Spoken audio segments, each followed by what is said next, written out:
Little People, Big Dreams. King Charles. Written by Maria Isabel Sanchez Vegara. When little Charles Philip Arthur George was born, the bells at Westminster Abbey rang out for a royal birth. He was the first son of the future Queen of the United Kingdom, which meant he would one day be king. His mother became queen when he was 3, and he was named Prince of Wales 6 years later. While his parents were busy with their royal duties, the Queen's mother gave him all the hugs he needed. She also encouraged his love for art, music, and nature. His father was a practical man who wanted his son to stand on his own 2 feet. So he sent him to a boarding school where the future king could rub shoulders with other boys. Far from home, Charles felt quite alone. Things got better when Charles decided to go to college. He studied history and became the first royal to earn a degree. In his spare time, he explored his artistic side, performing in plays and concerts. Hoping to be a good prince for the Welsh, Charles spent some time studying at a college in Wales. He wanted to learn about its people and its language, but many were not happy with his visit, and he was met by furious protesters. To get away from the attention, Charles took long walks into the mountains. All alone, surrounded by meadows, trees, and sheep, he was no longer the English-born prince, but just a young man falling in love with Wales. He promised himself to always do his best to protect those beautiful landscapes and the whole natural world. Charles was 21 when he gave his first speech defending the environment, long before global warming became a well-known issue.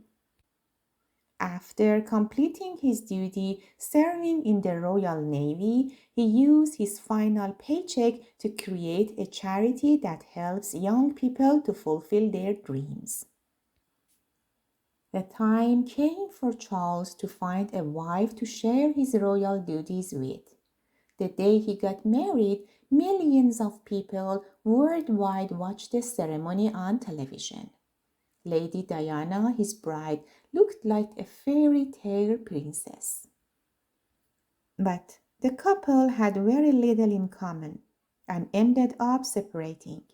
Sadly, Diana died 1 year after their divorce, leaving a deep hole in the hearts of their 2 sons, William and Harry, and of the whole world.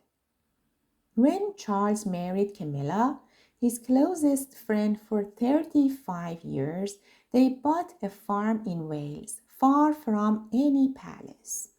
There he planted trees, talked to his plants, and ate organic food, inspiring others to live in harmony with nature too.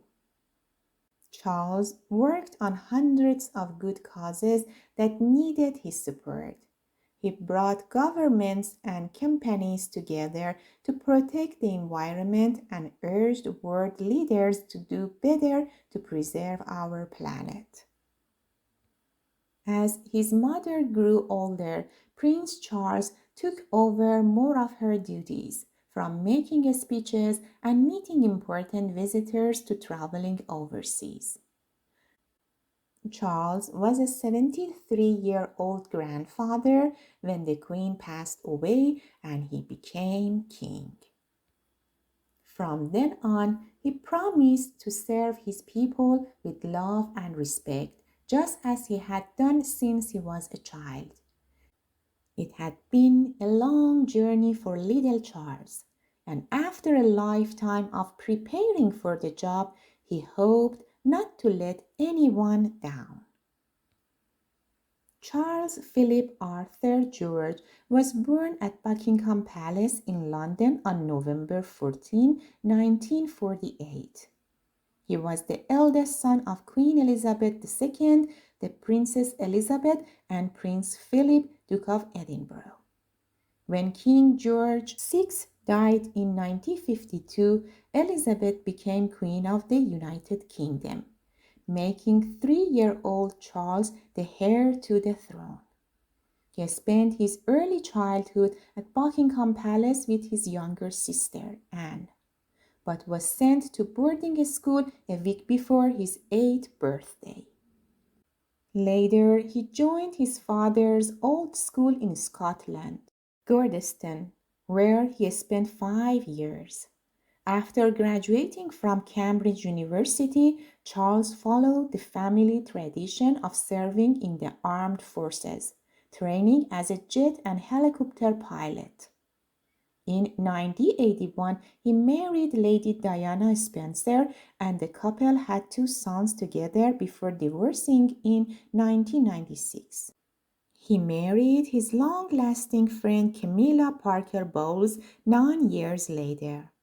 On September 8, 2022, the Prince of Wales, the longest-serving heir in British history, became King Charles III following the death of his mother. During his time as Prince of Wales, he founded many charities, including the Prince's Trust, which helps vulnerable young people to get jobs, education, and training. He has always been a passionate defender of the environment, warning the world about the danger of climate change long before it was widely recognized as a global issue. A champion of conservation, his philosophy is that to create a sustainable future, we must all live in balance with the natural world. The end.